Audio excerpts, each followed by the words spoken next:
Hi dears, എല്ലാവർക്കും നമസ്കാരം. Serial മാന്യ വെറൈറ്റി സ്റ്റോറീസിന്റെ ഏറ്റവും പുതിയൊരു വീഡിയോയിലേക്ക് എല്ലാവർക്കും സ്വാഗതം കേട്ടോ.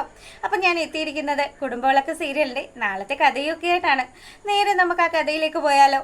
അങ്ങനെതാ നമ്മുടെ രഞ്ജിത പ്രതീക്ഷ ജയിലിൽ നിന്നും ഇറങ്ങുമെന്നുള്ള ആ ഒരു കാര്യങ്ങളൊക്കെ കേട്ടു. അപ്പം അരവിന്ദനോട് പറയുന്നുണ്ട്, അതെ അരവിന്ദേട്ടാ, നമ്മൾ വിചാരിച്ചതുപോലെ തന്നെ കാര്യങ്ങളൊക്കെ വരുന്നുണ്ട്. അതുകൊണ്ട് തന്നെ പ്രതീക്ഷ ജയിലിൽ ഇറങ്ങുന്ന സമയം അവനെ സ്വീകരിക്കാനായിട്ട് ഞാൻ ഉണ്ടാകും അവിടെ എന്ന് പറഞ്ഞു. ഇനി മുതൽ നമ്മുടെ സുമിത്രയെ തീർക്കാനായിട്ടും സുമിത്രയ്ക്ക് എതിരെ തിരിക്കാനായിട്ടും നമുക്ക് കിട്ടുന്ന ഏറ്റവും വലിയൊരു ആയുധമാണ് പ്രതീഷിനെ കൊണ്ട് തന്നെ സുമിത്രയോട് നമുക്ക് ചോദിക്കാനുള്ള ആ ഒരു പകരം അത് നമ്മൾ ചോദിച്ചിരിക്കുമെന്നൊക്കെ പറഞ്ഞ് ഇവളിങ്ങനെ വലിയ സന്തോഷത്തിൽ സംസാരിച്ചുകൊണ്ട് നിൽക്കുകയാണ്. അപ്പം അരവിന്ദനാണെങ്കിലോ, എൻ്റെ രഞ്ജു അല്ലേലും ഒരു കാര്യം മനസ്സിൽ വിചാരിച്ചു കഴിഞ്ഞാൽ അത് നടത്തിയെടുത്തിട്ടല്ലേ അടങ്ങുള്ളൂ എന്നും പറഞ്ഞ് അരവിന്ദനും വലിയ സന്തോഷത്തിലായി. ഈ സമയത്താണെങ്കിലോ നമ്മുടെ സുമിത്രയെ കാണിക്കുകയാണ്. സുമിത്ര തൻ്റെ മകൻ്റെ കാര്യങ്ങളൊക്കെ ആലോചിച്ച് ഒരു രക്ഷയില്ല, ഭയങ്കര വിഷമത്തിൽ ഇങ്ങനെ ഇരിക്കുകയാണ്. അപ്പം സുമിത്രയുടെ അരികിലേക്ക് അനിരുദ്ധ് വന്നിട്ട്, അമ്മ എന്താ അമ്മേ, ആ പ്രതീഷിൻ്റെ കാര്യങ്ങൾ ആലോചിച്ചിട്ടാണോ അമ്മ ഇങ്ങനെ സങ്കടപ്പെട്ടിരിക്കുന്നതെന്ന് അനിരുദ്ധ് ചോദിക്കുകയാണ്. സുമിത്രയാണെങ്കിലോ, മോനെ എനിക്ക് അത് ആലോചിക്കുമ്പോൾ ഒരുപാട് വിഷമമുണ്ട്. ഞാൻ അതുപോലെയല്ലടാ നിന്നെയും അവനെയും ഒക്കെ വളർത്തിയെന്നും പറഞ്ഞ് പണ്ടത്തെ കാര്യങ്ങളൊക്കെ സുമിത്ര ഇങ്ങനെ ആലോചിക്കുകയാണ്. എത്ര നന്നായിട്ട് പാട്ടുപാടി കളിച്ചും ചിരിച്ചും ഒക്കെ നടന്ന എൻ്റെ പ്രതീക്ഷാണ് ഇപ്പോൾ ദാ ജയിലിലാണ് എന്നുള്ള വാർത്തയാണ് കേൾക്കുന്നത്. ഞാൻ എങ്ങനെ ഇതൊക്കെ സഹിക്കുകയെന്ന് എനിക്ക് ആലോചിക്കാനേ പറ്റുന്നില്ല എന്നും പറഞ്ഞ് സുമിത്ര കരയാൻ തുടങ്ങുമ്പോഴത്തേക്കിനും അനിരുദ്ധ് അമ്മയെ ആശ്വസിപ്പിക്കുകയാണ്. അപ്പോഴും സുമിത്ര പറയുന്നുണ്ട്, മോനെ നിനക്ക് എന്തെങ്കിലും ഒരു സങ്കടം ഉണ്ടായാലും അതുപോലെ തന്നെ എൻ്റെ പ്രതീഷിന് എന്തെങ്കിലും ഒരു സങ്കടം ഉണ്ടായാലും അതൊക്കെ ഈ അമ്മയ്ക്ക് തിരിച്ചറിയാൻ സാധിക്കും. അപ്പം ഒരുപാട് കാര്യങ്ങൾ തൻ്റെ മക്കളെക്കുറിച്ച് സുമിത്ര ഇങ്ങനെ പറയുമ്പോഴത്തേക്കിനും അനിരുദ്ധിന് നല്ല വിഷമമായി. തൻ്റെ അമ്മയിൽ നിന്നും ഇത്രയും കാലം താൻ സത്യങ്ങളൊക്കെ മറച്ചു വെച്ചതിൻ്റെ ആ ഒരു കുറ്റബോധത്തിൽ അനിരുദ്ധ് ഇങ്ങനെ നിൽക്കുകയാണ്. അപ്പം നമ്മുടെ അനന്യയാണെങ്കിലോ ഇവരുടെ സംസാരം കാര്യങ്ങളും ഒക്കെ ഇങ്ങനെ വാച്ച് ചെയ്ത് നിൽക്കുകയാണ്.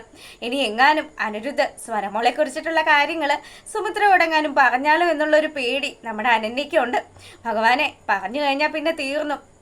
ഇത്രയും കാലവും താൻ തൻ്റെ പൊന്നു പോലെ വളർത്തിയ മോളാണ്. ആ മോള് പ്രതീഷിൻ്റെ ആണെന്ന് പറഞ്ഞാൽ അമ്മ ഉറപ്പായിട്ടും പ്രതീഷിൻ്റെ ഒപ്പം തന്നെ നിൽക്കുകയുള്ളൂ. സ്വരം മോളെ പ്രതീഷിന് വിട്ടുകൊടുക്കുകയും ചെയ്യും. അങ്ങനെ ആകുമ്പോഴത്തേക്കിനും തനിക്ക് പിന്നെ ആരും ഇല്ലാണ്ടാകുമല്ലോ എന്നുള്ളൊരു സങ്കടം നമ്മുടെ അനന്യയ്ക്കുണ്ട്. അങ്ങനെ അവൾ അവിടെ നിന്ന് ആലോചിക്കുന്ന സമയത്ത് മക്കളുടെ ഓരോ മാറ്റവും ആസ്വദിച്ചും അതുപോലെ തന്നെ നിങ്ങൾക്ക് വേണ്ടുന്ന കാര്യങ്ങളും ഒക്കെ ചെയ്ത് തന്നെയാണ് ഈ അമ്മ നിങ്ങളുടെ ഒപ്പം ഇത്രയും കാലവും നിന്നത്. പക്ഷേ നീ എന്നോട് അങ്ങനെ ഒരു കള്ളത്തരം പറഞ്ഞത് അത് അമ്മയ്ക്ക് സഹിക്കും ാവുന്നതിലും അപ്പുറമായിരുന്നു എന്ന് പറഞ്ഞു. ഇത്രയും കാലവും എൻ്റെ കൂടപ്പറപ്പ് ഞാൻ മരണപ്പെട്ടു എന്ന് പറഞ്ഞ് എല്ലാവരെയും പറ്റിച്ചു. അതുപോലെ തന്നെയല്ലേ അനി നീയും എന്നോട് ചെയ്തത്. എൻ്റെ മോൻ, ഞാൻ ഇത്രയും നാളും അന്വേഷണം നടന്ന എൻ്റെ പ്രതീക്ഷ എവിടെയാണെന്നുള്ള സത്യം അത് നീയും മറച്ചു വെച്ചില്ലേ എന്ന് പറഞ്ഞ് സുമിത്ര വീണ്ടും കരയുകയാണ്. അപ്പൊ തൻ്റെ അമ്മയോട് പറയുന്നുണ്ട്, അമ്മ അന്നത്തെ സാഹചര്യം അതങ്ങനെ ആയിരുന്നു. അമ്മ ഇത്രയും വലിയൊരു ആക്സിഡന്റിൽ നിന്നും അതിജീവിച്ച് വന്നതല്ലേ.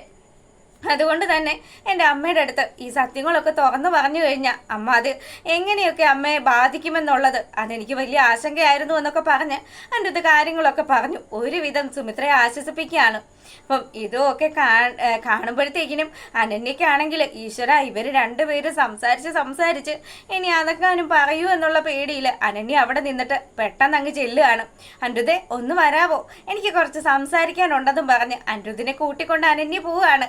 പിന്നീട് നമ്മളെ കാണിക്കുന്നത് നമ്മുടെ ദീപുവിൻ്റെ വീടാണ്. അപ്പോൾ ദാ ചിത്രയാണെങ്കിലും ദീപുവിൻ്റെ അടുത്തിരുന്ന് പരിചരിക്കുകയൊക്കെ ചെയ്തത് അപ്പുവിന് തീരെ ഇഷ്ടപ്പെട്ടിട്ടുമില്ല. അപ്പു ആ കാര്യങ്ങളൊക്കെ ചോദ്യം ചെയ്യുകയും ചെയ്തല്ലോ. അതിൻ്റെ പേരിൽ ദീപു അവിടെ നിന്ന് അങ്ങ് എഴുന്നേറ്റും പോയി. അപ്പം അതിന് ദീപു പോയതിന് ശേഷം നമ്മുടെ ചിത്ര മകനെ വിളിച്ചിരുത്തി കാര്യങ്ങളൊക്കെ പറയുകയാണ്. അതെ അപ്പു, നീ ഒരു കാര്യം മനസ്സിലാക്കണം. നിന്റെ അച്ഛനും അമ്മയും ഒക്കെ ഇത്രയും കാലവും നിനക്ക് എന്തെന്തേ വേണ്ടതെന്നും പറഞ്ഞാണ് നിന്നത്. അതുകൊണ്ട് നീ ആ കാര്യങ്ങളൊന്നും അറിഞ്ഞിട്ടുമില്ല. ഇപ്പോഴും നിനക്ക് എന്താവശ്യം വന്നാലും അതൊക്കെ നിന്റെ അച്ഛൻ സാധിച്ചു തന്നിട്ടല്ലേ ഉള്ളൂ. ഇപ്പോഴല്ലേ നിനക്ക് നിന്റെ അച്ഛൻ മോശക്കാരനായതെന്ന് പറഞ്ഞു. അതെ അമ്മേ, ഞാൻ അങ്ങനെയൊക്കെ പറഞ്ഞിട്ടുണ്ടെങ്കിൽ അതിന് തക്കതായ ഒരു കാരണം ഉണ്ടല്ലോ. അപ്പച്ചി അച്ഛൻ ചതിച്ചില്ലേ, അതുമാത്രമാണോ? ഞാനും പൂജയും തമ്മിലുള്ള ബന്ധം അത് ഏറ്റവും ആദ്യം അറിയാവുന്നത് എൻ്റെ അച്ഛന് തന്നെയല്ലേ. എന്നിട്ട് അച്ഛൻ എന്താ ചെയ്തത്? പങ്കജിൻ്റെ അടുത്ത് നിന്നും പൈസ വാങ്ങിച്ചിട്ട് ഞങ്ങളെ ചതിക്കുവാണ് ചെയ്തത്. ഇപ്പതാ പൂജ എന്നെ കണ്ടാലൊന്നും മിണ്ടാത്ത രീതിയിൽ വരെ അത് അച്ഛനല്ലേ ആക്കി തീർത്തേന്നൊക്കെ പറഞ്ഞ് തൻ്റെ ഉള്ളിൽ ഇത്രയും കാലവും അടക്കി വെച്ച സകല സങ്കടങ്ങളും നമ്മുടെ ചിത്രയ്ക്ക് മുന്നിൽ അപ്പു വിളമ്പുകയാണ്. അപ്പം അപ്പുവിൻ്റെ അടുത്ത് ചിത്ര പറഞ്ഞു, മോനെ നിന്റെ അച്ഛൻ ചെയ്തത് തെറ്റ് തന്നെയാണ്. പക്ഷെ ആ തെറ്റ് എന്നും അത് തെറ്റായിട്ട് തന്നെ നിൽക്കുന്നില്ലല്ലോ. നിന്റെ അച്ഛൻ ആ തെറ്റുകളൊക്കെ തിരുത്താനായിട്ടും തയ്യാറാണ്. അതുകൊണ്ട് മോനെ, നമുക്ക് ഇത്തവണ നിന്റെ അച്ഛനോട് ക്ഷമിച്ചുകൂടെ? നീ ഒന്ന് ആലോചിച്ച് നോക്ക്. ഇതിനു മുന്നേ നീ നിന്റെ അച്ഛനും കൂട്ടുകാരെ പോലെ ആയിരുന്നില്ലോ എന്നൊക്കെ ചോദിക്കുകയാണ്. അപ്പോൾ അപ്പൂനും ഭയങ്കര സങ്കടമൊക്കെ ആയി. ശരിയാണ്, അപ്പവും അതുപോലെ ദീപവും ഇത്രയും കാലവും വളരെ കാര്യത്തിൽ നല്ല കൂട്ടുകാരെ പോലെ തന്നെയാണ് മുന്നോട്ട് പോയിക്കൊണ്ടിരുന്നത്. അവൻ ആ കാര്യങ്ങളൊക്കെ ആലോചിക്കുമ്പം അവനും ഇപ്പം അച്ഛനോട് സംസാരിക്കുന്നത് കുറച്ച് കടുപ്പമായിട്ട് തന്നെയാണെന്ന് അവനും മനസ്സിലാക്കുകയാണ്. അങ്ങനെ ചിത്ര തൻ്റെ മകനെ കാര്യങ്ങൾ പറഞ്ഞ് ധരിപ്പിക്കുന്ന ഈ ഒരു സമയം നമ്മുടെ അനന്യ അനിരുദ്ധിനെ കൂട്ടിക്കൊണ്ടു പോയല്ലോ. അങ്ങനെ അനന്യ അനിരുദ്ധിനോട് പറഞ്ഞു, അതെ, നിങ്ങളിങ്ങനെ അമ്മയോട് കാര്യങ്ങളൊക്കെ സംസാരിച്ച് വരുമ്പോഴത്തേക്കിനും ഇനി നിങ്ങളുടെ വായിന്നെങ്ങാനും സത്യങ്ങൾ വീണാലോ എന്നുള്ളൊരു പേടി, അതുകൊണ്ട് മാത്രമാണ് ഞാൻ നിങ്ങളിങ്ങ് മാറ്റി നിർത്തിയതെന്ന് പറഞ്ഞു. എൻ്റെ പൊന്നനന്യെ, എന്നാണെങ്കിലും സത്യങ്ങളൊക്കെ അറിയണ്ടേ? എടി, പ്രതീഷ് ഇപ്പം അമ്മയെ കാണാൻ കൂട്ടാക്കാതിരുന്നത് അത് അമ്മയോടുള്ള ദേഷ്യം കൊണ്ടൊന്നും ആയിരിക്കില്ല. അവൻ എങ്ങനെയുള്ളൊരു സാഹചര്യത്തിലാണ് എന്നുള്ള കാര്യം അമ്മ അറിഞ്ഞാൽ അമ്മയ്ക്ക് സങ്കടമാവുമല്ലോ, അതുകൊണ്ട് മാത്രമായിരിക്കും. അല്ലെങ്കിലും അവൻ എങ്ങനെ ജീവിക്കേണ്ട ചെറുക്കനാണ്, ഇപ്പം അതാ ജയിലിൽ കിടക്കുകയല്ലേ എന്നൊക്കെ പറഞ്ഞ് അനിരുദ്ധ് തൻ്റെ സഹോദരനെ കുറിച്ച് ആലോചിച്ച് വിഷമിക്കുമ്പോഴത്തേക്കിനും അനന്യാണെങ്കിലോ, അല്ല, അപ്പൊ നിങ്ങളുടെ തീരുമാനം എന്താണ്? സ്വരമോളെ കുറിച്ചുള്ള സത്യം അത് സുമിത്രാൻ്റിയോട് പറയാനാണോ എന്ന് ചോദിക്കുക. എടി, അത് ഇന്നല്ലെങ്കിൽ നാളെ ആ സത്യം അമ്മ അറിഞ്ഞിരിക്കും. പ്രതീഷിന്റെ കുഞ്ഞ് തന്നെയല്ലേ സ്വരമോള്. എന്തായാലും നമുക്ക് ഒരു ദിവസം നമ്മുടെ കുഞ്ഞിനെ കൊടുക്കേണ്ടി വരുമെന്നൊക്കെ പറഞ്ഞ് അതിൻ്റെ കാര്യങ്ങൾ നമ്മുടെ അനന്യയെ പറഞ്ഞ് ധരിപ്പിക്കുമ്പോഴത്തേക്കിനും ഇതൊന്നും ഉൾക്കൊള്ളാൻ പറ്റാത്ത ഒരു മാനസികാവസ്ഥയിലാണ് അനന്യ അവിടെ നിൽക്കുന്നത്. അനന്യക്ക് വലിയ സങ്കടമായി. അനന്യ പറയുന്നുണ്ട്, ഇല്ല അനിരുദ്ധ്, ഞാൻ ജീവിക്കുകയാണെങ്കിൽ എൻ്റെ സ്വരമോളോടൊപ്പം തന്നെ ആയിരിക്കും, അല്ലെങ്കിൽ ഞാൻ ഈ ഭൂമിയിൽ ജീവിച്ചിരിക്കില്ല എന്നും പറഞ്ഞ് ഒരു കടുത്ത തീരുമാനം പുള്ളിക്കാരി എടുക്കുക.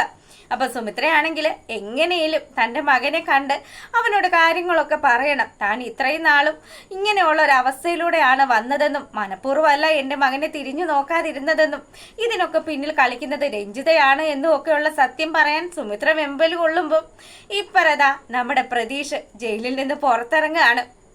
പ്രതീഷിനെ കാത്തുകൊണ്ട് നമ്മുടെ രഞ്ജിത നല്ല രീതിയിൽ പ്രതീഷിനുള്ള സ്വീകരണമൊക്കെ ഒരുക്കി അവിടെ അങ്ങനെ വെയിറ്റ് ചെയ്ത് നിൽക്കുന്ന പ്രതീഷ് ആ ഒരു ജയിലിൻ്റെ കവാടം കടന്ന് വെളിയിലിറങ്ങുന്നതും കാണിച്ചുകൊണ്ടാണ് നമ്മുടെ കുടുംബവിളക്കിൻ്റെ നാളത്തെ വിശേഷം അവസാനിക്കുന്നത്. അപ്പം എപ്പോഴും പറയുന്നത് പോലെ തന്നെ നിങ്ങൾക്ക് ചാനൽ ഇഷ്ടപ്പെട്ട് കഴിഞ്ഞാൽ സബ്സ്ക്രൈബ് ചെയ്യാൻ മറക്കരുത്.